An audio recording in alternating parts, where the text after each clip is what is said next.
Mighty Mac was busy talking to Skarloey. They were having a great time on their visit, but it was coming to an end. We've been having a great time here for the past few weeks, and catching up with you, Skarloey, was good. Well, I'm glad that we're now friends. Me too, but me and Mighty are sad that we're leaving soon. Yeah, we're gonna leave in a couple days, sadly.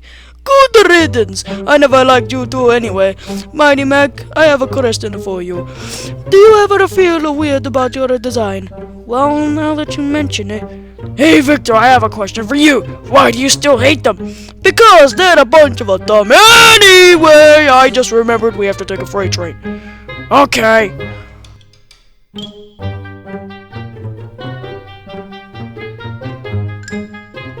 What was all that about?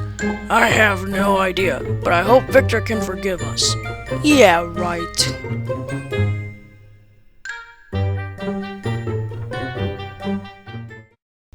Later that day, Sir Topham Hatt and the other engines were talking to Mighty Mac. We will miss you, Mighty Mac. You have made your enemy your friend, you have had some fun stuff going on, and you have helped a lot with the work. However, we do need another engine to help when you're gone, and thankfully, I have found one available. Please do your best to avoid any, disturbances. What does that mean? That means this engine is difficult, yeah? And he was. Like someone else! Me? I was gonna say hello, I'm Hat, but whatever. Hey! Get out of here! We're trying to make an episode that has nothing to do with you!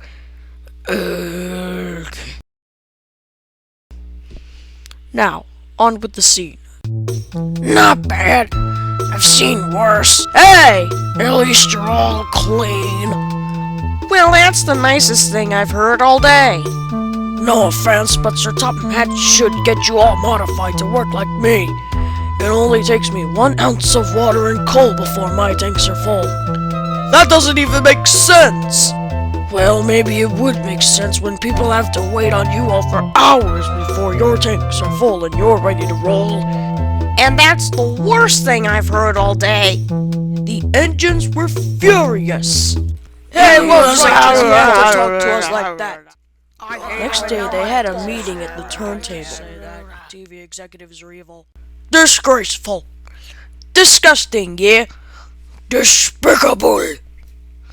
To say such things to us, we need to teach him a lesson. But how?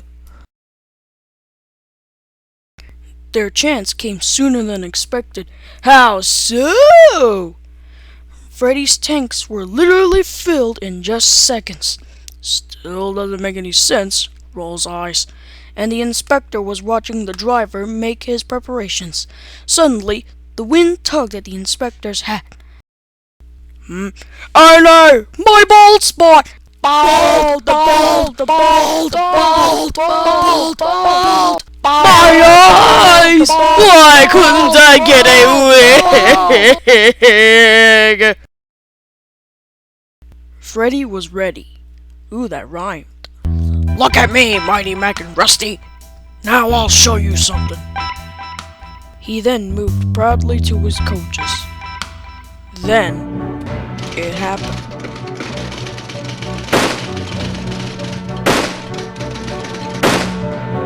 Shaking and spluttering, Freddy stopped. Meanwhile, the inspector was looking for his hat and a wig. Mighty Mac and Rusty pushed Freddy to the repair yard. My hat! The wind must have put it in your coal hopper and bother your hat.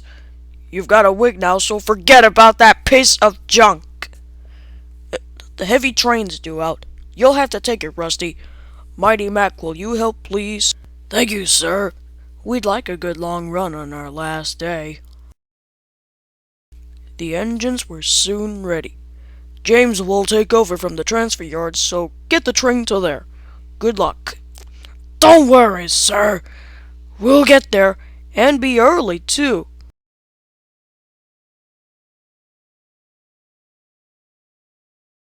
The train moved carefully over the rails and out onto the open line. Now for a sprint. What? Ugh. That means speed. Oh. Well, we're ready when you are. Soon they were whizzing through the farm. And they stopped to talk to another ranger. Then they went fast forward to the transfer yard.